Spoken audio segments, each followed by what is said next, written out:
immodest woman lacks is the virtue of love. If as a Christian sister, you know that brothers in church at a high degree struggle with fornication, lust, pornography, and masturbation, and they're coming to church to seek deliverance from these vices, and you also know that there are certain body parts on a woman that a man particularly looks at to be able to lust, and you come to church as a Christian woman accentuating, showcasing these very body parts, do you love your brother?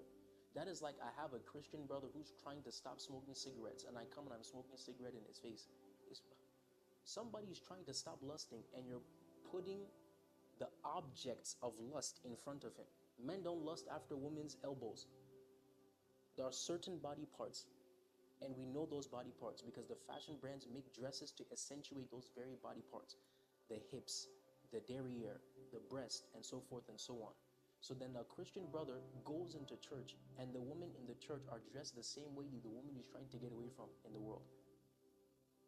Paul said, if even my meat causes my brother to stumble, then I will not eat that food anymore. The meat there is Old English for food. He's saying, if even the food I am eating is causing my brother or my sister to fall into sin, I won't eat that food anymore. A woman who's mature in love will dress with consideration for how she's dressing will impact the brothers in the church.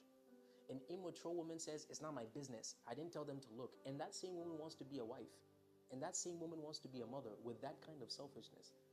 What kind of a mother, what kind of a wife do you think you'll be with that kind of self-centeredness that, well, I don't care what happens to them as long as I'm happy with what I'm wearing? And this is why I always tell brothers when I'm speaking to them that I don't advise marrying a woman who's not modest, because everything you need to know about her ableness to be married is showcased in her immodesty. Immodesty shows that she's not matured in love, and immodesty shows that she's prideful, because humility is also another virtue that drives and influences modesty. When somebody is prideful, they show off their glory. When somebody is humble, they conceal their glory. A prideful woman is so self-centered that she wants everybody to see she has big breasts and big butt, so she'll dress in a way so everybody can see it. A humble woman will not dress that way. She doesn't want to draw attention to herself. Humble people don't dress to draw attention to themselves in a lustful manner. A humble Christian woman wants to draw attention to Christ. When she enters church, she's not trying to cause the brothers to look at her. She wants the brothers to see Jesus. So she's modest with how she dresses, and what she showcases is virtue, which is what the Bible calls true beauty. Virtue, character, is true beauty. That is why the book of Proverbs chapter 31 says, charm is deceitful and beauty is vain, but a woman who fears the Lord will be praised. Vain there means worthless in the sight of God. Physical appearance counts for nothing. It's not true beauty. True beauty is character.